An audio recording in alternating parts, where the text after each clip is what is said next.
поруга ми универзитетот, пошто пуштија бизнис стартап за се снима. Да, добро. добро.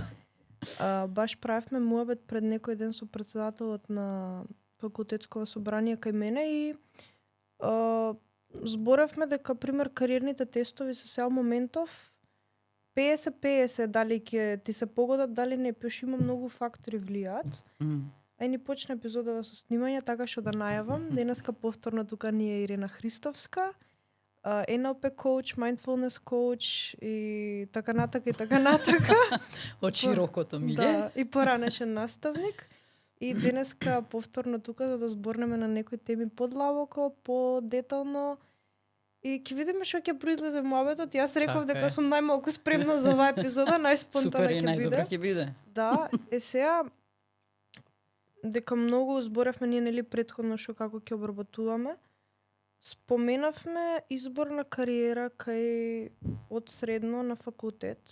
Тоа е прилично многу интересна фаза од животот, бидејќи прво се пронаоѓаме себе си што ние сакаме, кого сакаме, дали сакаме некого, дали сакаме себе си, па се губиме, па не се губиме. И сето тоа е наоѓање, не наоѓање и тука ни е притисокот за сега мораш да избереш кариера на само од 18-19 години. И сега тоа е некој притисок општествен кој што повеќето фамилија од објективна слика гледано дали на детето не му е дозволено само да си избере кариерата, на некој пак имаат многу слобода, па и тоа може да биде проблем. И сега за некој што е изгубен, пример, јас знам колку вие мене сте ми помогнале со тие NLP методи и сите тие работи. И ја отприлика после ќе си го споделам искуството, ама јас знам колку ми имаат помогнато тие некои поставање на вредности, приоритети, што јас сакам, кои се моите цели во животот за 10-20 години од сега. Од кај да се почне? И што како мислите? Како гледате вие повозрастните на тоа? Како гледаме повозрастните? Вака сега која личност, која индивидуа да ја пуштам јас сега да разговарам? Значи возрастната. Сите. Како се гледа на тоа? Секој има свое гледиште и дури оние тестови што ги спомна и предходно, тие 50-50 дали се релевантни, не се релевантни, сепак тие се унифицирани, а секој еден од нас има свој еден единствен отисок од прстот.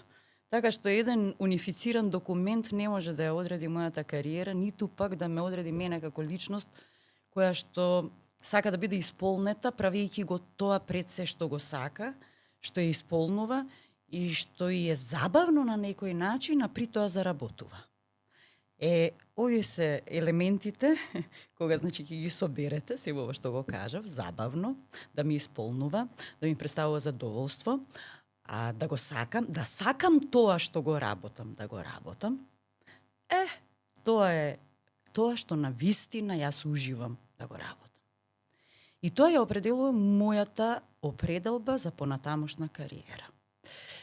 Многу често, кога, земајќи го предвид нашиот развој, на пирамидата НЛН, највисоката вредност е идентитетот. Значи, после вредностите тоа е идентитетот, највисокото скалило. Што значи тоа? Тоа значи дека на крајот ние се формираме како индивидуи, како наш идентитет. Земаме нешто, а тоа трае некаде до 25-та година. До 25-та година ние се бараме, истражуваме. Не велам дека и тоа престанува со 25-та, после си се усовршуваме, нели? Меѓутоа, оној дел од формалното образование, каде што сметаме после дека тоа треба да биде наша определба и кариера, треба некако пред време да определиме сопствен идентитет и да тргнеме некаде по патот кој што се вика кариера. И да, се определуваат некои по свој собствен избор, некои се определуваат според наметнати мислења, можеби од семејството, некои според пазарот што го диктира, според побарувањата на пазарот и според тоа се определуваат да се насочат и да градат своја кариера. А дали некогаш сте се запрашале што е тоа што вистински јас сакам да го работам? Што е тоа што јас со уживање го правам? И кога ќе поставам вакво прашање, знаат да кажат, па тоа е најчесто хобито. Супер. Зарем хобито не може да биде работа? Зарем од хобито не можеме да направиме кариера? Да, формалното образование има одредена програма по која што се раководиме и тоа е фундамент, се разбира, формалното образование, но не е пресудно. Ние кариера и едукација учиме и се развиваме целиот живот. Не ни завршува тука со завршувањето на факултетот или со завршувањето на средното. Значи, неформалното образование игра огромна улога во развојот на личноста. Значи, како личност. Исто така за кариерниот развој што е важно е да не се подпираме баш според тие тестови. Затоа што има, например, личности, веќе се возрастни, млади, кои што може би се посугестибилни. Може би немаат точна определба и сугестивно, значи, на тестот добива тоа и окей, јас одам таму. А дали е тоа за мене? Појма немам. Така излезе. Тестот тоа ми кажа. Значи, секогаш треба да се раководиме според тоа јас што чувствувам, што мене ме исполнува и разумно да гледам на работите. Не значи дека сега што е тренд, ќе биде и за 3 години и за 5 години.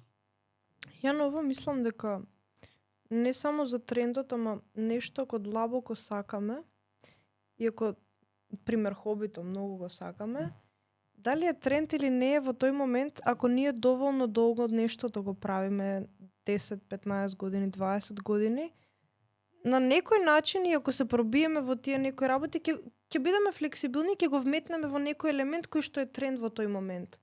И сметам дека тука доаѓа успехот. Барем мене тоа ми е планот да го имплементирам и ќе видиме до кај, а и многу луѓе од успешниве луѓе што имаат почнато да работат со своето хоби, многу луѓе така и постигнале многу работи. Ако порано, не знам, не било тренд да... Сега не ми текнува некој одреден пример. Ама не знам, тренд да се продава кафе, ама тоа многу не е окей пример. Не ми текнува, не е ни битно. Добро. Ама нешто доколку доволно го сакаме, ќе го постигнеме. Тоа ми беше. Тоа е првата работа, значи нешто што навистина го сакаме, нешто што го сакаме од внатре и кога сето тоа ќе го изедначиме со нашиот разум и ум и сето тоа што се случува околу нас, секако дека ќе се снајдеме во даден момент, па можеби и ќе се вивнеме. И оно што е многу важно е што треба да се следиме и да имаме поддршка. Значи да се следиме прво себе си. Поддршка што значи тоа? Поддршка од луѓето кои ме обкружуваат. Многу често младите се несватени. Многу често се неразбрани. Често им се наметнуваат и мислења од нивните родители. Тоа мислам дека е најголем проблем. Па, во поголемиот дел, иако не сакам да генерализирам, меѓутоа да. Со самото тоа што се наметнува од родителот на младата личност, родителот упатува многу силна порака на младата личност. А тоа не ти верува во тоа што го сакаш. И после се чудиме зашто немаат младите самодоверба, зашто не разговараат со нас. А како јас да разговарам со некого кој не ме разбира? И токму тука е таа пресвртница кај младите. За да не ми зборуваат дома, ќе се запишам тука. Или моите се тоа и тоа, одредена вокација, тераме така, лоза. Значи практикуваме, не знам, семејство, семејни вредности, не знам те што. При тоа, дали е прашан или не е прашан, сепак и родителите имаат одредени предрасуди, и секој еден од нас имаме предрасуди. И, например, еве случаи кога младите сакаат да се занимаваат со музика или со било која уметност, секогаш, ајде не секогаш, ама многу често се стопирани. Многу често. Затоа велам многу често, не велам секогаш, бидејќи родителите кои што се уметници, кои што се успешни во тоа и го сакаат тоа, тие ги поддржуваат нивните деца. И велат дека не е платена таа професија и токму тука доаѓа тоа што ти го кажа, дека ако тоа знае да го протне, трендовски да биде, да знае да го покаже и прикаже на пазарот, да го остави својот печат, значи својата автентичност, тоа ќе биде скрос окей. Значи да не биде плагиат, да не биде некоја бледа копија. А што е важно? За да не бидеме такви. Важно е со кого се споредуваме и дали воопшто се споредуваме. Првиот момент кога ќе се споредиме, ќе речеме, чеке, па ово е успешен, па значи јас тоа треба да го правам, супер, јас ќе бидам успешен. Не значи тоа воопшто. Затоа што тој што е успешен има свој печат.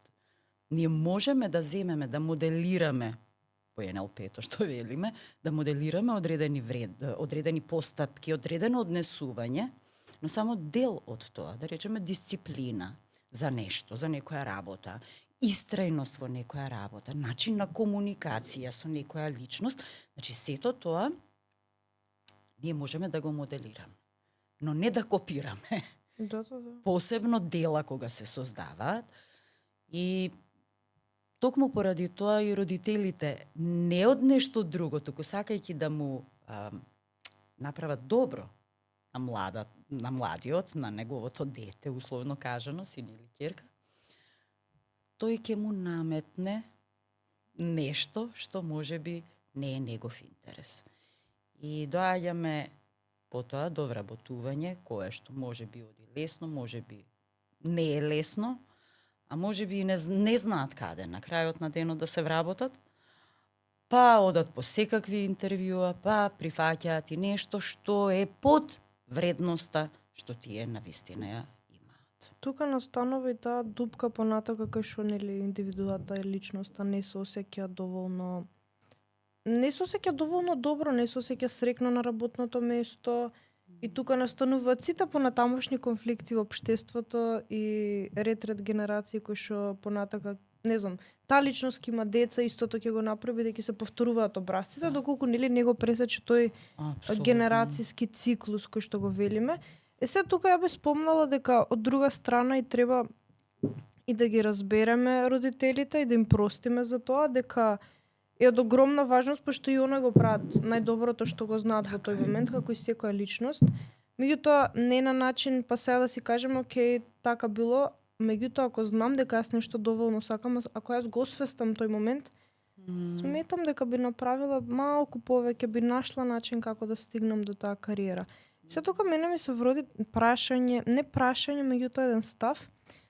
Моментот кога сме ограничени со нешто, пример во овој случај ограничени сме со бирање на некоја кариера, не знам дали од нашите родители, од околностите, можеби од финансиите, запишувањето на факултет. Како мислите дека се остварува максималниот потенцијал? И дали максималниот потенцијал е да го максимизираме од сите околности околу нас, или да бараме други околности, или како го гледате максималниот потенцијал во една личност? Многу ме интересира тоа, бидејќи за секоја различна дефиниција, за мене знам дека е максималниот потенцијал лежи во моментот ти цело време да пробуваш да бидеш подобар од претходниот ден во аспектите што ти ги сакаш и се окей за другите околу тебе, меѓутоа што за вас е исполнување на максималниот потенцијал? Да не се откажеш. Значи да одиш секогаш до крај. Секој од нас ги има сите вредности и сите способности. Секој од нас. И кога ќе кажеме некој има помала самодоверба, поголема самодоверба, не станува збор дека ја нема. Туку станува збор помала или поголема, нијанси се во прашање, а основата е тука. Максималниот потенцијал доаѓа токму тогаш кога јас ќе се охрабрам, ќе знам како да ја доведам таа моја самодоверба кога ми била најсилна во моментот кога ми е најпотребна. И јас тогаш ќе го дадам својот максимум. Дали е тоа храброст, дали е тоа самодоверба, дали е тоа разговор со некого и јас да бидам онака исполнет во комуникацијата, точно знам, сигурен сум во комуникацијата. Значи, сето тоа ние го имаме. И таа временска лента кога ќе отидам со умот, ете една од техниките и методите, ќе отидам и само ќе посегнам кога ми била најголема самодовербата, кога сум била најхрабра, кога сум била најсилна, најсигурна. И во моментот кога јас треба да го искажам сиот свој ангажманот, одредена работа треба да ја исполнам, кога тој сегмент мене ми е потребен, кога таа способност ми е потребна, тој ресурс, јас едноставно одам, го земам тој ресурс и го носам токму тука и токму сега. И ја исполнувам работата. Значи, тоа е тој потенцијал. Сите го имаме и во нас тлее. Тлее затоа што не сме имале можност да го искажеме. Затоа што секогаш сме биле во некоја рамка. И секогаш внимаваме што правиме. Што ќе каже другиот. Некој да не се налути. Ако јас отидам против моите, да не се налутат. Ако јас отидам против себе, што па ќе добијам јас. Дали друштвото мене ќе ме прифати. Значи, сето тоа го буквално го намалува нашиот потенцијал да дојде до израз. И стануваме разочарани во одреден дел, затоа што сме очекувале едно, не сме го добиле тоа. Не сме постигнале ниво на, не знам, храброст која што сме го посакувале, не сме били истрајни, затоа што не сме биле своји на свое. Туку сме работеле сакајќи да задоволиме туги очекувања. Значи, тој момент, кој како ќе реагира, што ќе реагира, во фамилијата што ќе се зборува, поширока зборувам. Значи, сето тоа го намалува нашиот потенцијал. И ние си тлееме, тој си тлее, едноставно се намалува и си викаш на крајот, па сега тоа е, нели?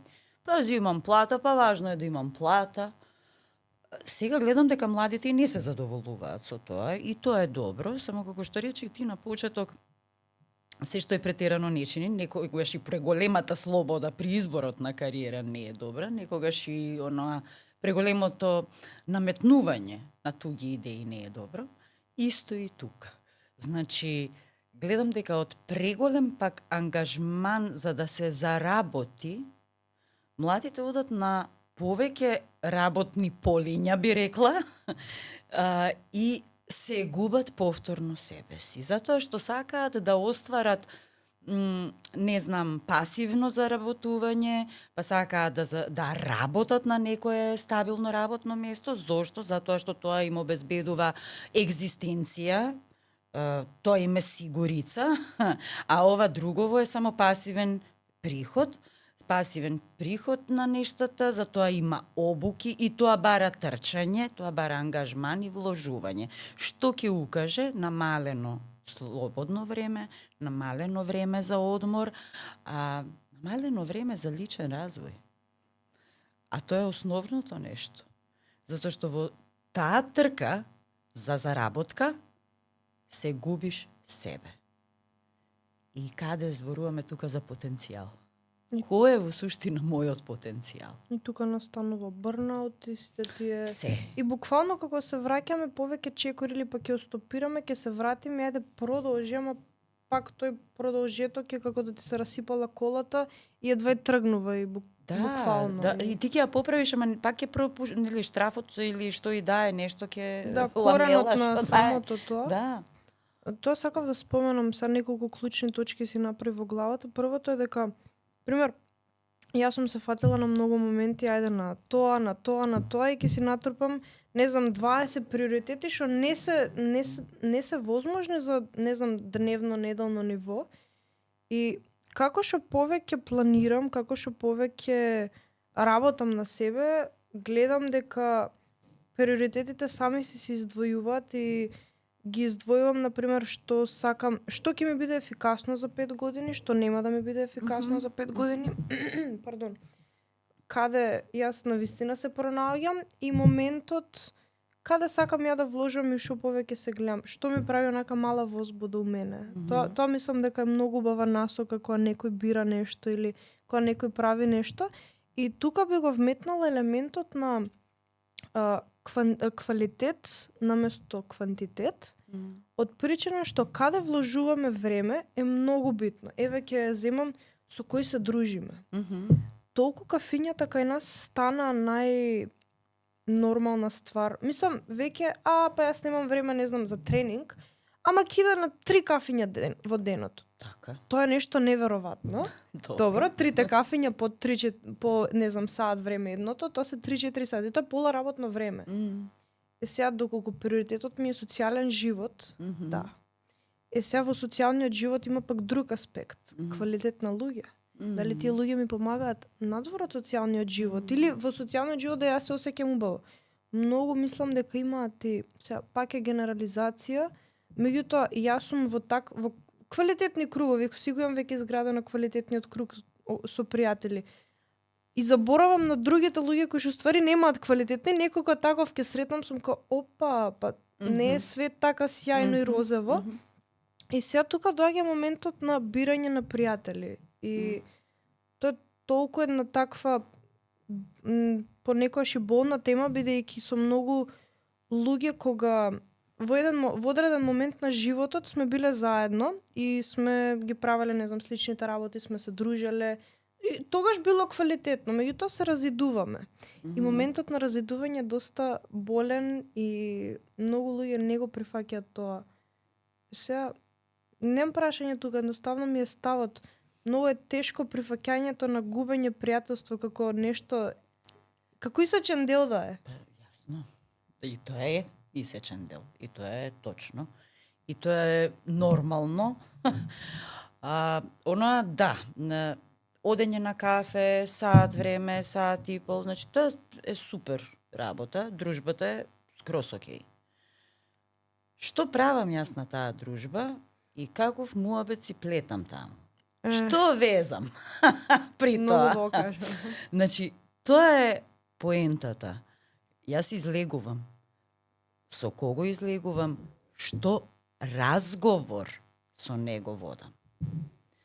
Ако разговорот ми се сведува на рекла-казала и на, не знам, кој што облекол, како облекол, на крајот од разговорот и дружбата можам да се прашам кај ме води ова. Нели? Што добив јас денес? Што корисно денес научив јас од ова? Сето тоа некако не можеме да тапкаме во место, ама може да не одвлече наназад и да ни направи такви навики. Потоа, зборот создава одредена емоција. Се чудиме зошто не ни е добро. Некогаш се случува да се чувствуваме исцрпени, а сме биле на кафе и обичен муабет. Ама сме се исцрпиле, не знам, анализирајќи го некого каква трепка имал. Значи, до тој степен. И затоа сме се исцрпиле. Наместо да ја канализираме нашата енергија за нешто што ми е корисно. При тоа што го зборувам, какво влијание има врз мене? Што зборувам? И денес поминав на факултет, тапа беше, катастрофа, што да ти расправам? Кој ги слуша си спиев јас таму, многу знам што збора, врска неа. Сето тоа повторно влие, значи не носи во една таква состојба, да речеме со пониска фреквенција, пониска вибрација, што не се чувствувам добро од тој разговор. Например, кога јас би кажала, леле ме примија ваму и ваму, ти знаеш ли како си поминав на тоа интервју? На интервјуто се случуваше тоа. Знаеш ли што беше клучно во тој момент? Тоа. Значи, тоа се корисни работи.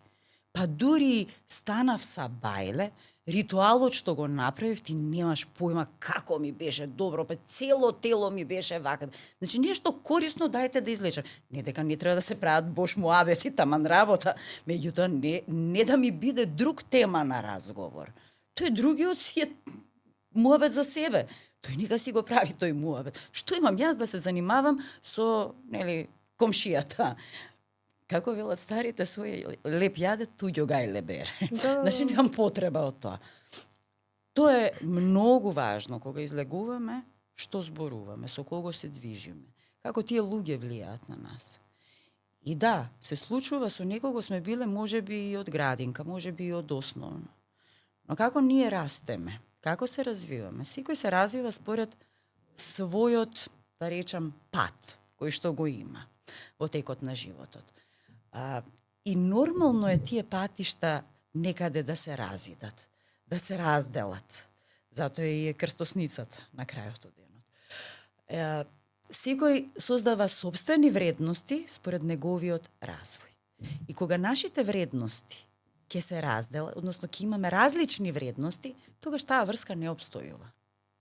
Значи, ако мене ми е важно да бидам искрена, можеби тебе воопшто тоа не ти е важно. И тука кога неколку вредности, например, мене ми е важна слободата, тебе ти е важно некој да те контролира и да ти каже што да правиш. Мене ми е, и сега кога, мене ми е важно да речеме, не знам, слободното време, тебе можеби не ти е важно слободното време, тебе ти е важна работата. И сега тука кога ќе наидеме веќе на 3 различни наши вредности, доаѓаме до не е тоа несогласување, туку едноставно разделување. Секоја разделба боли и нашата разделба кога од дете ќе преминеме во тинејџери, па од тинејџери во млади личности, па потоа во родители, и секоја разделба со нашата личност во одреден период е болна. И тогаш се јавуваат различни состојби, исто и со другарството, и со пријателството. Значи, да, тој дел се откинал, за секогаш ќе биде кај нас, секогаш ќе се сеќаваме на сето тоа, и може само да се заблагодариме за искуството кое што сме го имале и да се заблагодариме што сме заминале, затоа што можам да се изнивелирам и да се прииспитам самата себе си каде сум сега на мојот степен од личен развој и каде сакам да одам. Да, ова важи за сите односи во општеството, дали се тоа партнерски, љубовни врски, другарство, Да. па дури родители понекогаш и Апсолутно. и семејство, се блиско, далечно семејство, се едно.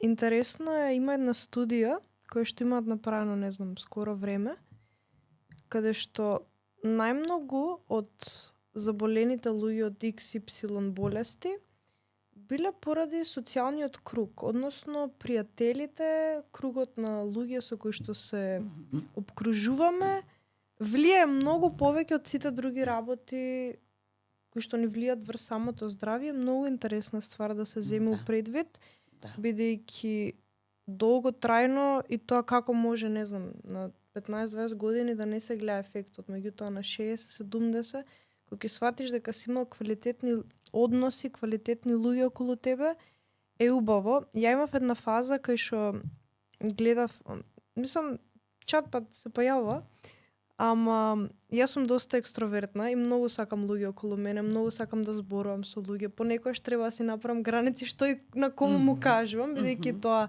си бара дел, ама супер ми оди. И имав една фаза кај што буквално се антисоциализирав и навлегов она, идеме сега all in во некои одредени ствари, цели што ми беа.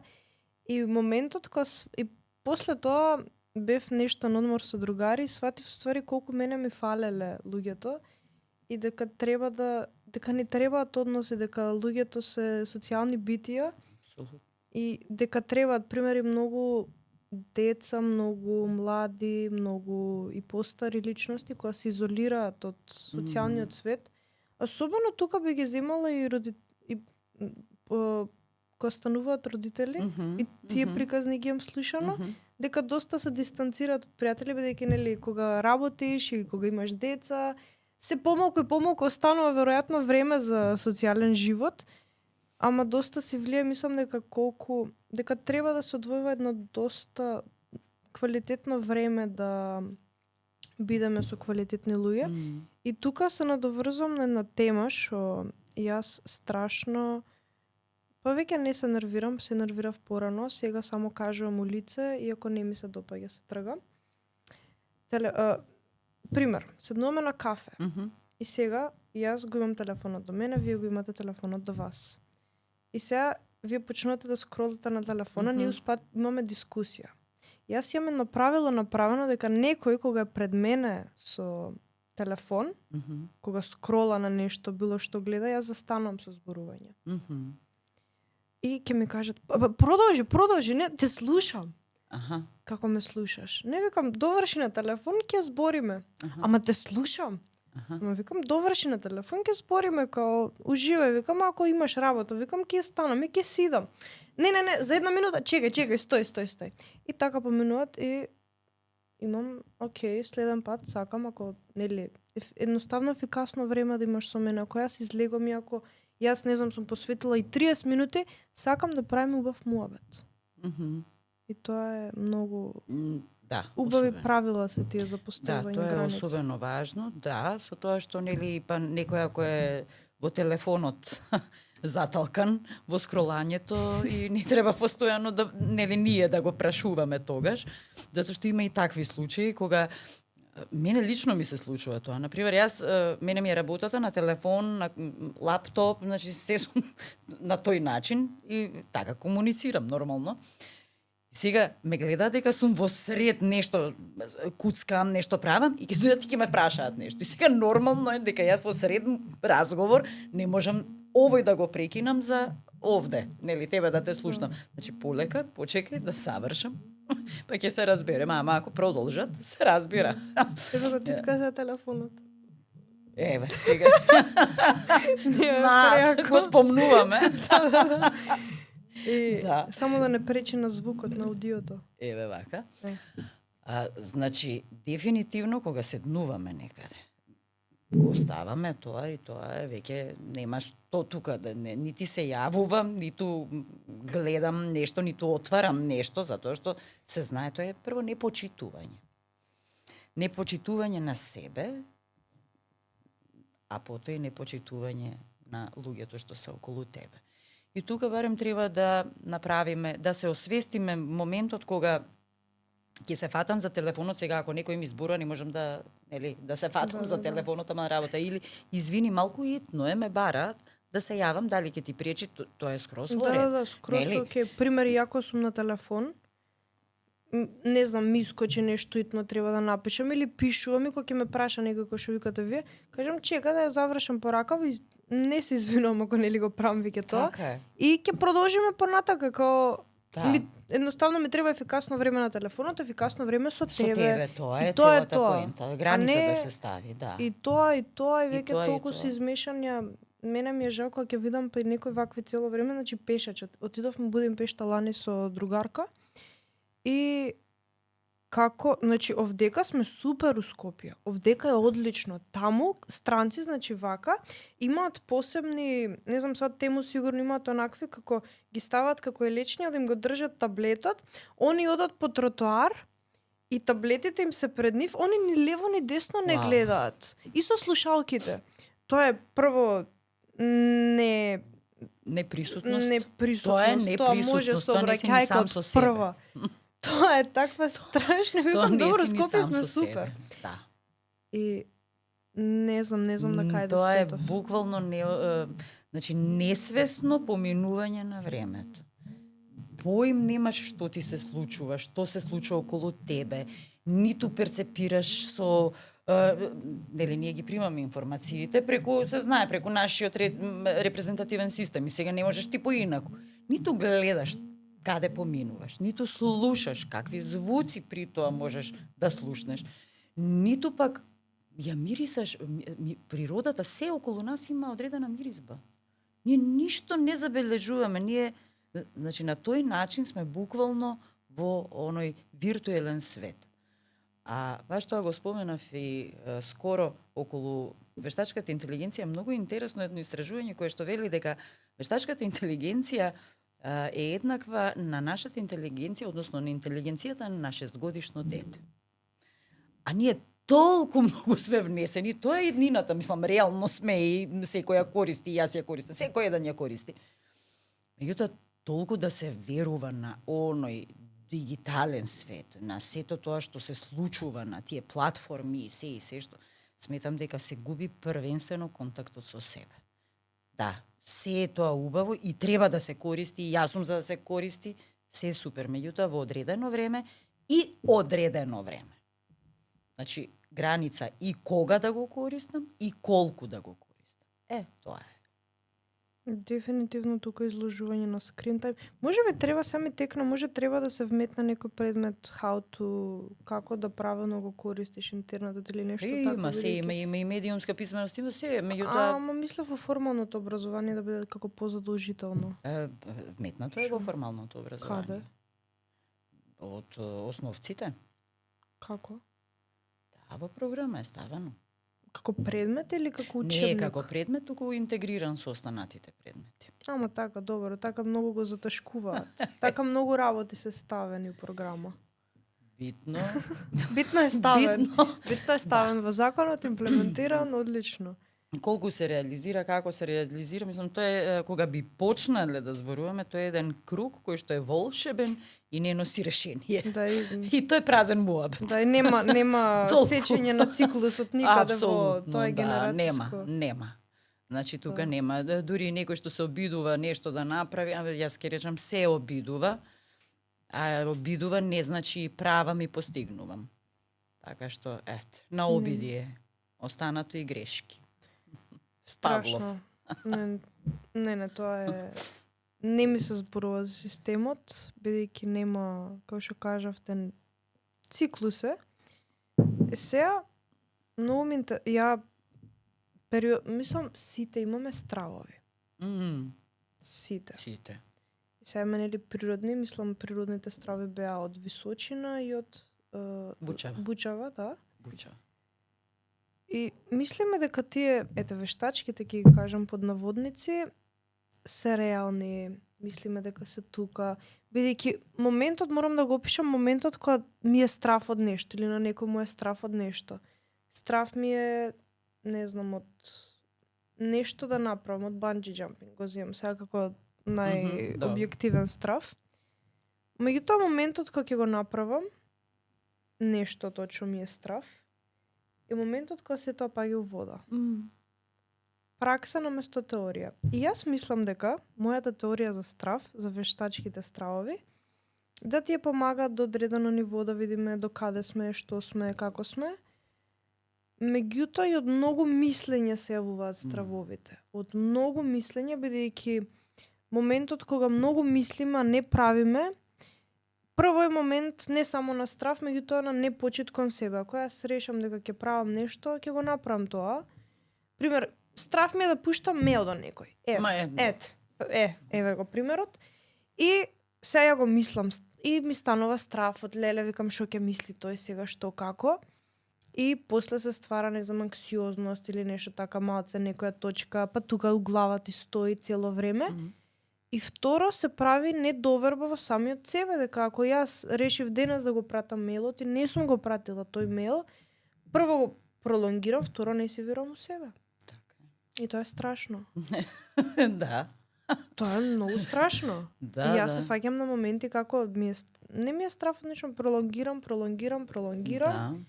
И после кога ќе ги седнам, ќе ги напишам тие на една to-do листа, така убаво ми доаѓа и си викам чекај са едно по едно.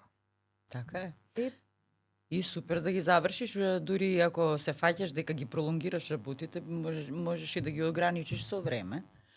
А воедно, ти го зема примерот со мејлот, има дури такви кои што ќе го напишат мејлот. Значи ќе го напишат, нема проблем. Ама никако тоа сенс да го пуштат, никако.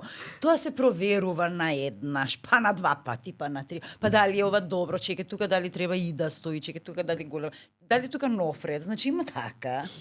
Па дали срдечен поздрав да стои, па како да се обратам, па дали здраво да пишам, дали да пишам почито, дали што да пишам. Значи тоа се нешто што врска нема со реалноста и тоа се наши мапи и само си ги лепиме на приказната пред нас, конкретно мејлот. А тој што ќе одобие мејлот, нема тоа ти што му ја мислиш. Тој само го гледа мејлот, сум добил мејлот, тоа и главното ќе го прочита и толку. Ама што е поентата, што е позади тоа? Писмена, тест, кога сме имале. Тоа ни било со црвено подцртано, со пенкало подвлечено. Немој уште еднаш дојдеш дома. Немој да ти се повтори оваа грешка. Создавање перфекционизм. Дали јас сега оваа како го пратам, значи сите ние си го носиме детето во себе. Значи тоа дете се плаши тоа да го пушти, затоа што имало такво искуство. Не заради нешто друго. И се си вика што ако сгрешам, да не ме суда, да не ме прекоруваат, да не вака, да не така. И перфекционизмот не е ништо друго освен тоа. Јас сум перфекционист, браво, велал да си, а уствари си несигурен тоталка у себе. Затоа и сакаш се да видиш дури и точка и запирка кај ти и две точки и така натаму.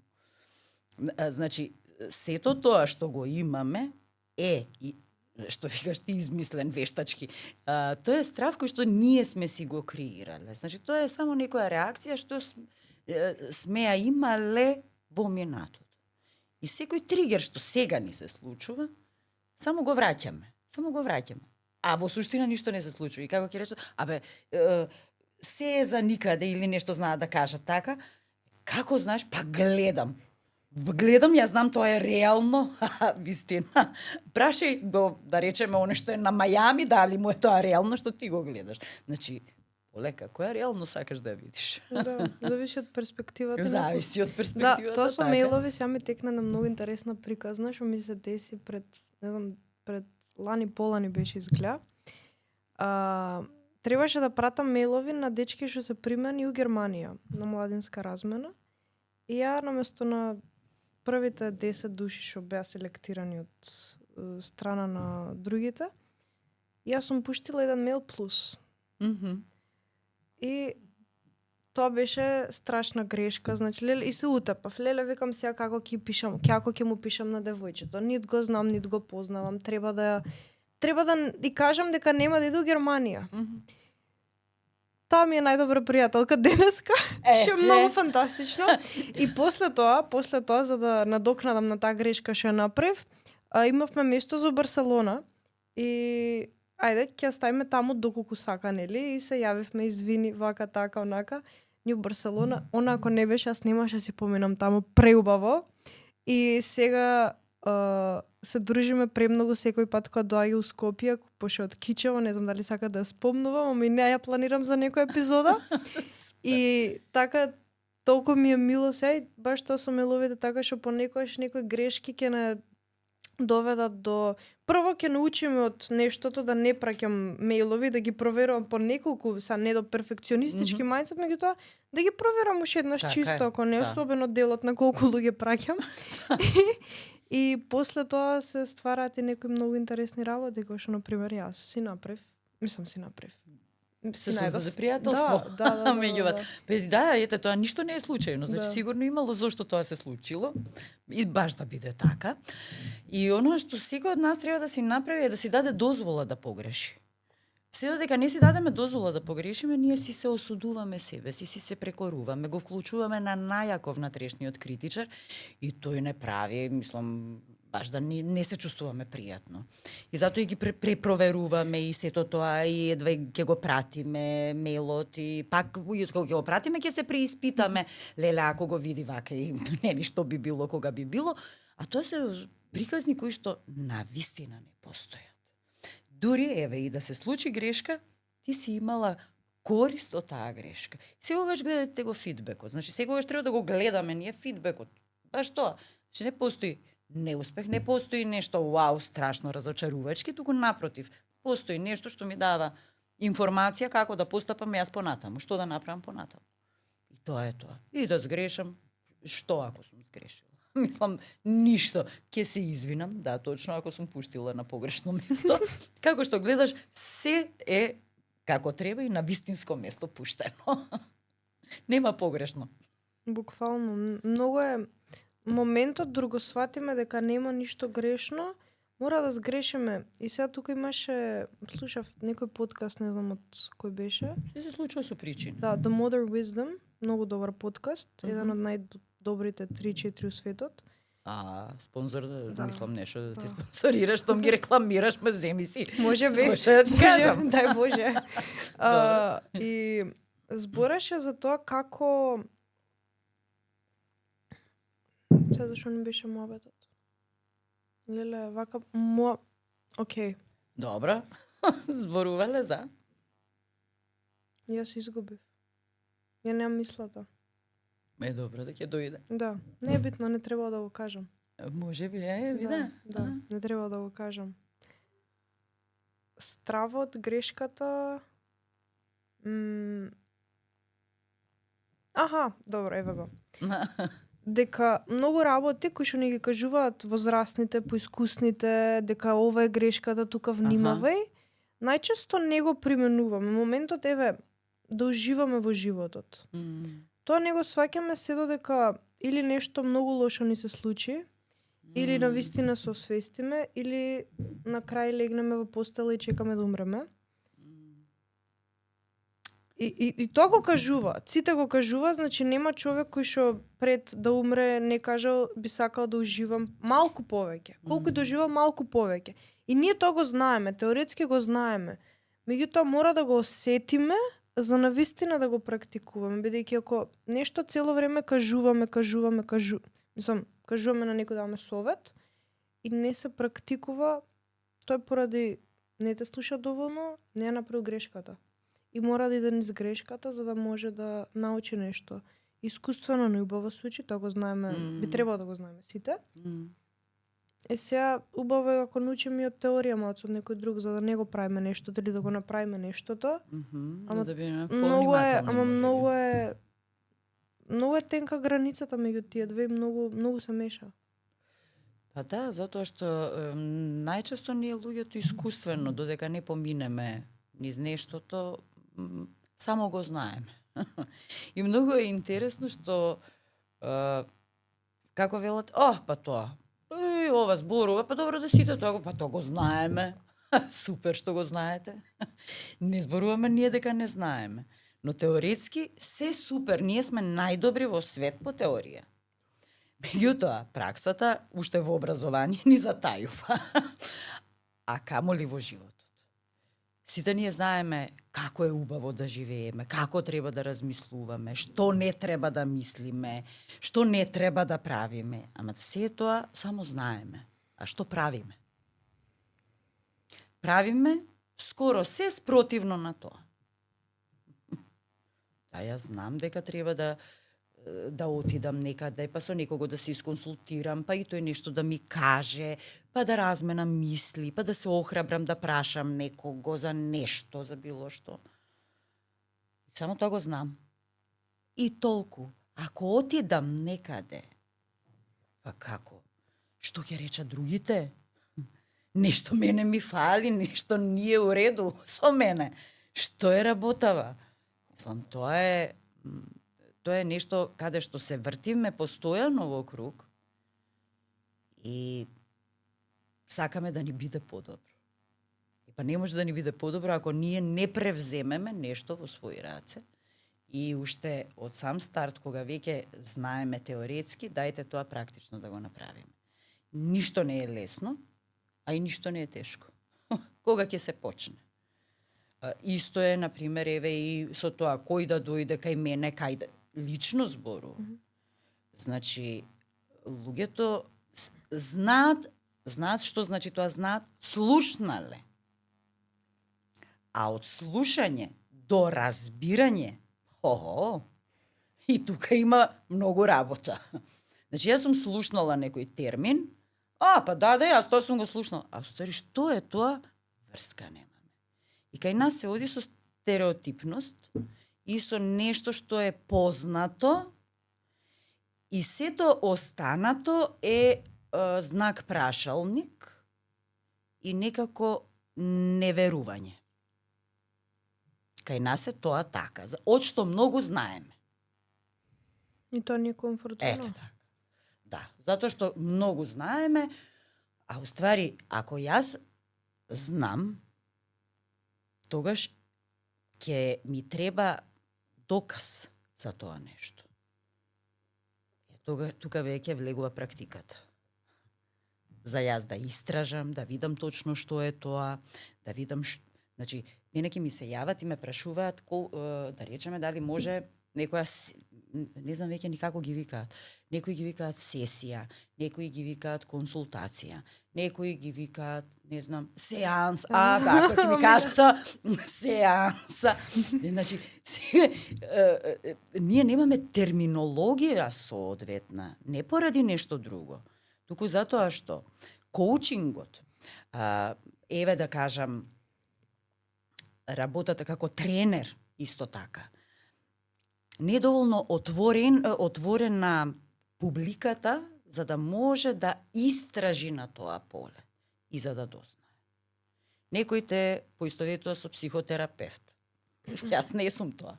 Некои те поистоветува, имаш и тоа, има докторке, јас доктор не сум. Значи, како да ви кажам, може по титула, ако станам. Што уште кажуваат? Кажуваат за лекарства знаат да ме прашаат, околу психотерап, значи околу психијатрија, значи тие се скроз различни работи. Јас не сум тоа. Ајде да направиме разлика, пошто баш ово го зборевме и со Тијана која беше минатиот пат, дека психотерапија е нешто многу подлабоко за разлика од NLP, mindfulness и сите тие работи. Исто. Да, сега кога знаете да направите граница до тука можам јас да ти помогнам?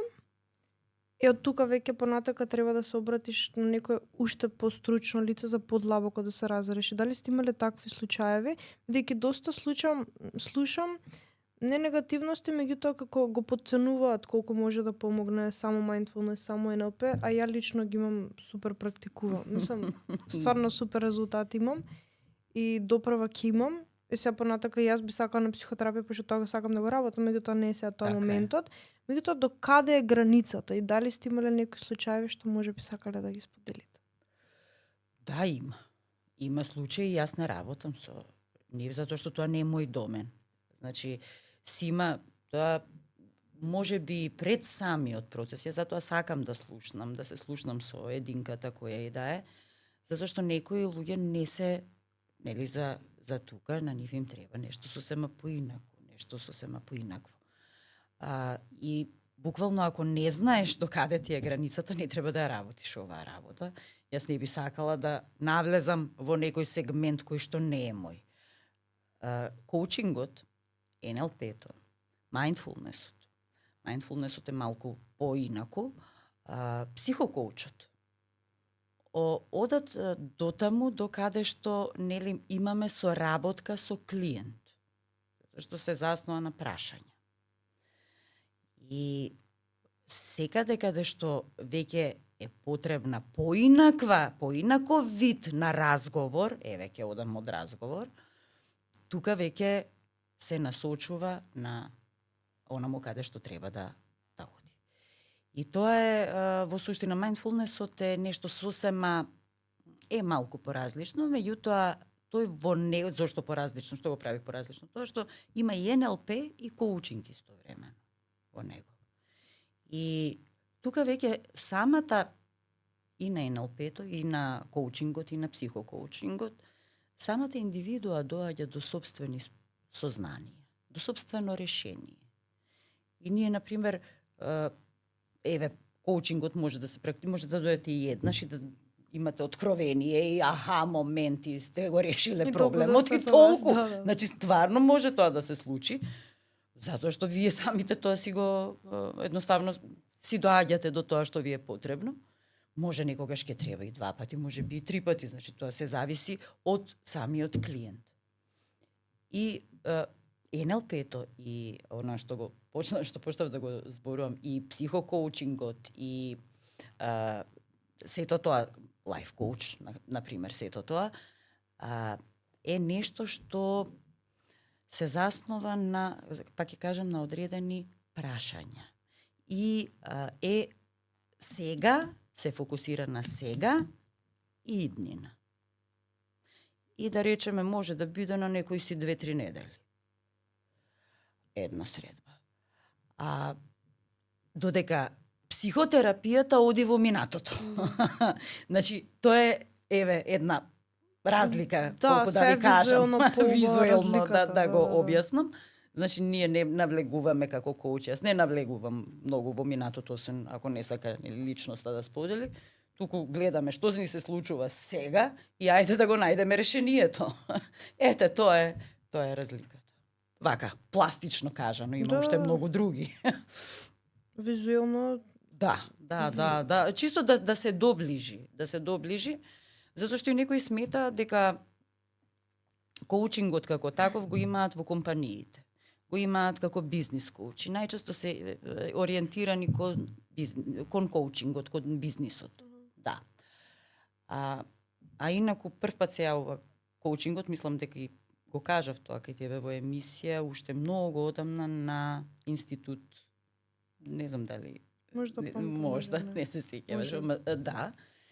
И тоа многу одамна, значи 1800 сега карикирам некоја си 96 година, кога биле најдобрите студенти одбрани и им се доделиле коучеви кои што ќе ги менторираат на некој начин, односно ќе им помогнат во учењето, во нивната едукација, да ги истакнат сите нивни способности кои што ги имаат и да го дадат својот максимум при полагање испити, при истражувања вршени на институтот, понатаму на последипломски студии.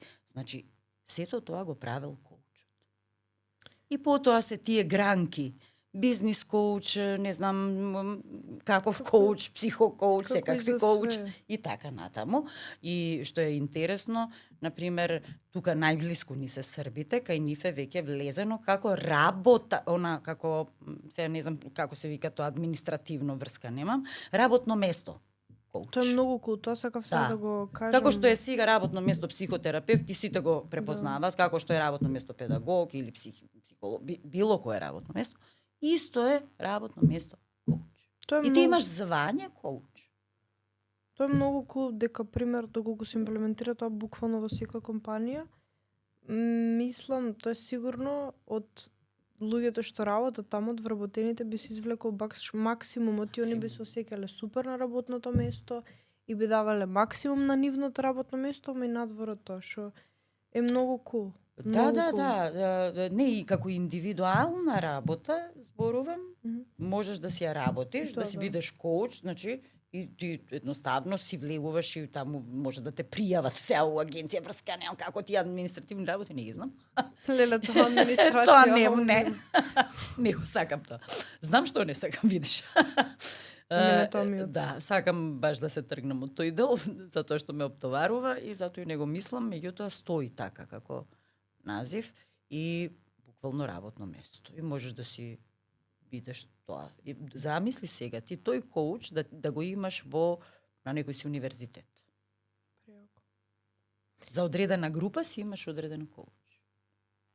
Има се една професорка на факултет, не знам дали сака да спомнам, мислам не знам лично, а многу феноменални баш ги применува тие неформални методи, настави во природа, може би сега ќе имаме следна недела, што е феноменално и баш е креативни техники, нешто така се вика предметот. И искрено едва чекам да идам кај неа на настава, што е феноменално и мислам дека ако се воведе такво неформално образование, неформален пристап кон студентите, кон средношколците, кон учениците, многу фантастичен би бил образовниот систем. Дури не ни треба некаква смена на закон. Не треба никакво менување на закон, само праксата да имаат професориве и тоа е тоа. И примената. Само примената и праксата што е ваква.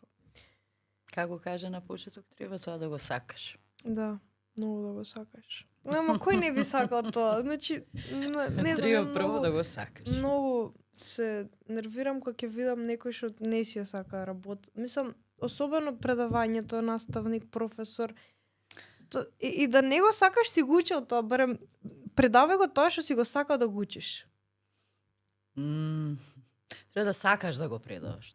Треба да сакаш да го изнесеш тоа и целта да ти биде не да го предадеш, туку целта да ти биде да го сватат тие на кои им го пренесуваш. Значи тоа е целта на тој систем. Значи да им го донесеш на начин да може да те разберат. И кога мене ќе ме разберат, Јасно е дека сум ја остварила мојата цел како професор, например. Буквално, тоа е многу убава работа. Може би некојаш. Дедо ми ќе биде сега горд на мене. Дедо цело време од мала, ти ќе бидеш професорка, ти ќе бидеш професорка, ти ќе бидеш професорка. И сега подкастот од кога го пуштив, вика, еве си професорка, си сега, вика, предаваш таму нешто, поспоруваш. И многу интересно. И за крај, дали може би си има некако сменето смислот од првата епизода која снимавме? Што за вас има смисла денес? Има. Секако дека има. Промените се баш се гледаат. Евидентни. Баш една опуштена атмосфера, вистинска атмосфера. Би се допаѓа што е неформално, нема рамка, нема оквир, нема ништо. Туку не носи онака разговорот. Да. И добро е кога има промена. Се има промена. И од се бајле до сега, не да не сме исти, врска немаме. Па не емисиите. Ти посакувам навистина уште многу вакви емисии, многу успеси натаму. Секако наша соработка.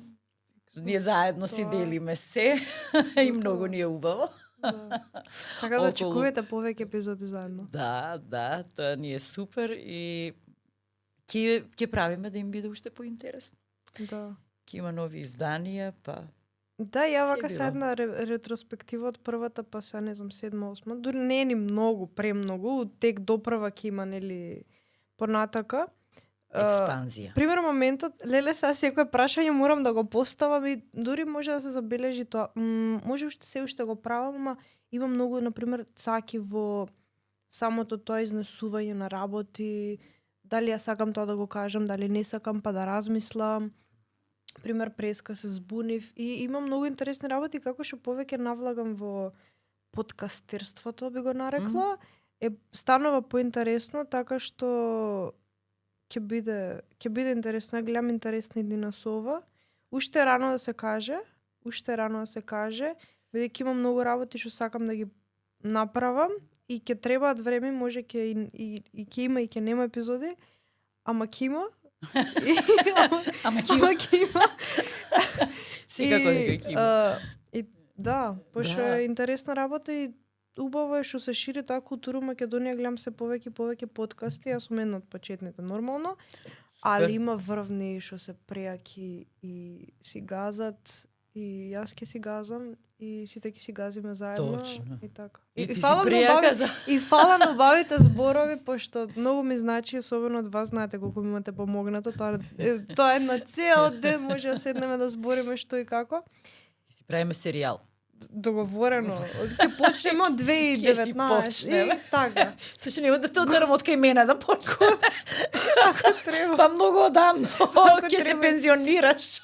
Може, сега ми текна, има една многу убава трилогија на филмови. Тие се 3 поврзани филмови. Before Sunrise, Before Sunset и Before Midnight.